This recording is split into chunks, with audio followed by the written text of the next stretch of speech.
Hello అండి, welcome back to Vini's kitchen.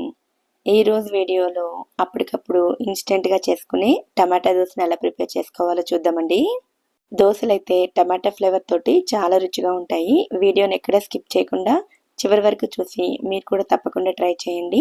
Recipe కనుక నచ్చినట్లయితే ఒక లైక్ చేసి ఛానల్ని కూడా సబ్స్క్రైబ్ చేసుకోండి.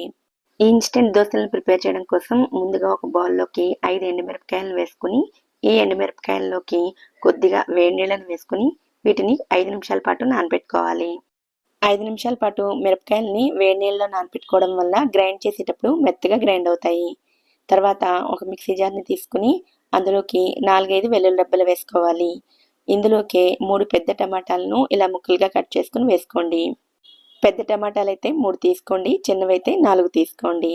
అలాగే నానబెట్టుకున్న ఎండుమిరపకాయలను కూడా వేసుకోవాలి. ఇప్పుడు వీటిని మెత్తగా గ్రైండ్ చేసుకోవాలి. ఎక్కడ టమాటా ముక్కలు అనేవి లేకుండా మెత్తగా గ్రైండ్ చేసుకోండి. బ్యాడిగి చిల్లీని ఉపయోగించినట్లయితే పేస్ట్ ఇలా మంచి రంగులోకి వస్తుంది. ఇలా మెత్తగా గ్రైండ్ చేసుకున్న తర్వాత ఇందులోకి 1 కప్పు వరకు ఉప్మా రవ్వను వేసుకోవాలి. మనం ఉప్మా చేసుకుంటాం కదండి, ఆ రవ్వను వేసుకోవాలి. అలాగే ఇందులోకే 1/2 కప్పు వరకు గోధుమ పిండిని వేసుకోవాలి. గోధుమ పిండి బదులుగా బియ్యం పిండిని కానీ మైదా పిండిని కానీ ఏది తీసుకున్నా కూడా పర్వాలేదు. ఇందులోకి 1/2 కప్పు వరకు నీళ్ళని వేసుకుని ముందు మెత్తగా గ్రైండ్ చేసుకోవాలి. ఎక్కడ ఉండలనేవి లేకుండా ఇలా మెత్తగా గ్రైండ్ చేసుకోండి. గ్రైండ్ చేసిన తర్వాత పిండి ఇలా స్మూత్గా ఉండాలి. ఇలా గ్రైండ్ చేసుకునే పిండిని ఒక బౌల్లోకి వేసుకోండి. తర్వాత ఇదే మిక్సీ జార్లోకి మరొక 1/2 కప్పు నీళ్ళని వేసుకుని ఆ నీళ్ళని కూడా పిండిలోకి వేసుకుని కలుపుకోవాలి. ఇప్పుడు ఈ పిండిని ఒక 5 నిమిషాల పాటు పక్కన పెట్టుకోండి. ఇలా కొద్దిసేపు పక్కన పెట్టుకోవడం వల్ల రవ్వ తడిని పీల్చుకుని మరి కొంచెం చిక్కబడుతుంది. 5 నిమిషాల తర్వాత చూసినట్టయితే పిండి కొంచెం చిక్కగా అవుతుంది. ఇప్పుడు కన్సిస్టెన్సీని అడ్జస్ట్ చేసుకోవడం కోసం మరొక 1/2 కప్పు వరకు నీళ్ళను వేసుకుని కలుపుకోవాలి.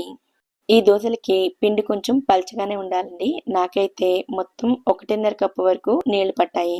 ఇలా కన్సిస్టెన్సీని అడ్జస్ట్ చేసుకున్న తర్వాత ఇందులోకి రుచికి సరిపడా ఉప్పు, అలాగే ఒక 1/2 టీ స్పూన్ వంట సోడాని కూడా వేసుకోవాలి. ఇవి రెండు బాగా కలిసేటట్లుగా కలుపుకుంటే దోశలు వేసుకోవడానికి పిండి రెడీ అవుతుంది. ఇప్పుడు దోశ పెనాన్ని స్టవ్ మీద పెట్టుకుని వేడి చేసుకోండి. కొద్దిగా ఆయిల్ని వేసుకుని స్ప్రెడ్ చేసుకోండి. దోశ పెనం వేడైన తర్వాత మంటను మీడియం ఫ్లేమ్లో పెట్టుకుని రెడీ చేసుకున్న పిండిని 1 లేదా 2 గంటల చొప్పున వేసుకుని వీలైనంత పల్చగా స్ప్రెడ్ చేసుకోవాలి. ఎంత పల్చగా స్ప్రెడ్ చేసుకుంటే దోశ అంత క్రిస్పీగా వస్తుంది. మీకు కొంచెం సాఫ్ట్గా కావాలంటే దోశల్ని మందంగా వేసుకోవాలి. ఇలా ప్యాన్ అంతా పిండిని స్ప్రెడ్ చేసుకున్న తర్వాత పైన కొద్దిగా ఆయిల్ని కానీ నెయ్యిని కానీ వేసుకోవాలి. దోశ వేసుకున్న తర్వాత పెనాన్ని కొంచెం అటు ఇటు కూడా కదిపినట్లయితే దోశ అన్ని వైపులా కూడా చక్కగా ఫ్రై అవుతుంది. ఇలా ఫ్రై అయిన తర్వాత వీటిని పెనం నుంచి తీసుకుని ప్లేట్లోకి వేసుకోవాలి. రెండోసారి దోశ వేసుకునేటప్పుడు పెనం హీట్ని అడ్జస్ట్ చేయడం కోసం ఇలా కొద్దిగా వాటర్ని స్ప్రింకిల్ చేసుకుని అప్పుడు దోశను వేసుకోవాలి. ఇలాగే మిగిలిన అన్ని దోశలను కూడా ప్రిపేర్ చేసుకోండి. ఇన్స్టెంట్ దోశలు కాబట్టి వేడి మీద అప్పటికప్పుడు సర్వ్ చేసుకోవాలండి. టైం గడిచి కొద్దీ కూడా ఇవి క్రిస్పీనెస్ తగ్గిపోయి సాఫ్ట్గా అవుతూ ఉంటాయి. ఇడ్లీ పిండి దోశ పిండి లేనప్పుడు అప్పటికప్పుడు ఇన్స్టెంట్గా బ్రేక్ఫాస్ట్ చేయాలి అంటే ఈ టమాటా దోశల్ని మీరు కూడా తప్పకుండా ట్రై చేయండి. టమాటా ఫ్లేవర్ తోటి దోశల టేస్ట్ అయితే చాలా చాలా బాగుంటుంది. మరి ఈ వీడియో కనుక మీకు నచ్చినట్లయితే వీడియోని లైక్ చేసి ఛానల్ని కూడా సబ్స్క్రైబ్ చేసుకోండి. నోటిఫికేషన్స్ మిస్ అవ్వకుండా ఉండడం కోసం పక్కనే ఉండే బెల్ ఐకాన్ను కూడా యాక్టివేట్ చేసుకోండి. Thank you so much for watching.